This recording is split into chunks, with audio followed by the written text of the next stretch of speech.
ಬೆಂಗಳೂರಲ್ಲಿ ಸ್ನೇಹಿತರೆ, ನೀವೇನಾದ್ರು ಬೇರೆ ಊರಿಂದ ಈ ವಿಡಿಯೋ ನೋಡ್ತಾ ಇದ್ರೆ, ನೀವು ಬೆಂಗಳೂರಿಗೆ ಬನ್ನಿ. ಅಕಸ್ಮಾತ್ ನೀವು ಸುಮ್ಮನೆ ಎಡು ಬೀಳ್ತೀರಾ. ನೀವು ನಡ್ಕೊಂಡು ಹೋಗ್ತಿರ್ತಾರೆ, ಎಡು ಬೀಳ್ತೀರಾ. ನಿಮ್ಮ ಕಾಲ ಹತ್ರ ಒಂದು ಬಾರ್ ಆ್ಯಂಡ್ ರೆಸ್ಟೋರೆಂಟು, ತಲೆ ಹತ್ರ ಒಂದು ಬಾರ್ ಆ್ಯಂಡ್ ರೆಸ್ಟೋರೆಂಟು. ಆ ರೀತಿ ಇದೆ ಇಲ್ಲಿ, ಆ ರೀತಿ ಇದೆ.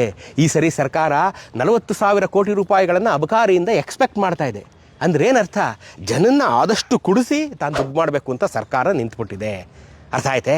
ಸೊ ನಿಮ್ಮನ್ನು ಬಲಿಪಶು ಮಾಡಿ ನಿಮ್ಮ ದುಡ್ಡನ್ನು ತಾನು ಎತ್ಕೊಂಡು ನಿಮ್ಮನ್ನೇ ಕಲ್ಯಾಣ ಮಾಡ್ತೀನಿ ಅನ್ನೋದೇ ಸರ್ಕಾರ, ಇವತ್ತಿನ ಸರ್ಕಾರಗಳು ಅಂದರೆ.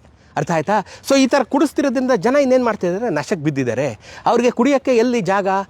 ನದಿ ಪಾತ್ರ, ದೇವಸ್ಥಾನ, ಪಾಳು ಬಿದ್ದೋಗಿರೋ ದೇವಸ್ಥಾನ ಇವೇ. ಕುಡಿದ್ಬಿಟ್ಟ ಮೇಲೆ ನಶದಲ್ಲಿ ಬಾಟ್ಲು ಹೊಡೆದಾಕೋದು. ಸೊ ಇದನ್ನು ಪ್ರತಿಯೊಬ್ಬನೂ ಹೋಗಿ ನೀನು ಕಂಟ್ರೋಲ್ ಮಾಡೋಕ್ಕಾಗಲ್ಲ. ಕಂಟ್ರೋಲ್ ಮಾಡಬೇಕಾಗಿರೋದಲ್ಲಿ ಮೇನ್ ಸ್ವಿಚ್ ಯಾವುದು? ಸರ್ಕಾರ, ಅಬಕಾರಿ ಇಲಾಖೆ ಬಾಗ್ಲಾಕಬೇಕು. ಆಯಿತಾ? ಈಗ 100 ಎಣ್ಣೆ ಅಂಗಡಿ ಇದೆಯಲ್ಲ, 100 MRP ಇದೆಯಲ್ಲ, ಬಂದ್ ಮಾಡಿ ಒಂದಿರಬೇಕು.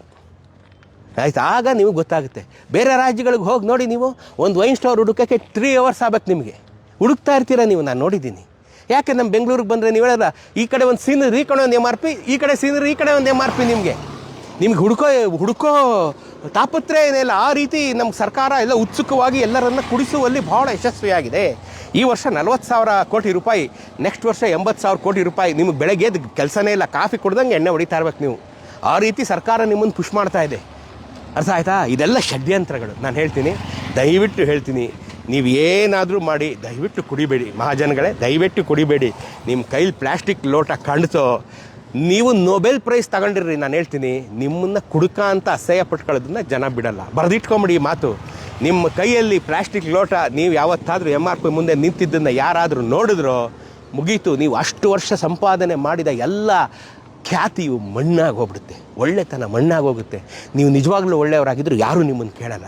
ಕುಡಿಯೋದನ್ನು ನಿಲ್ಲಿಸಿ.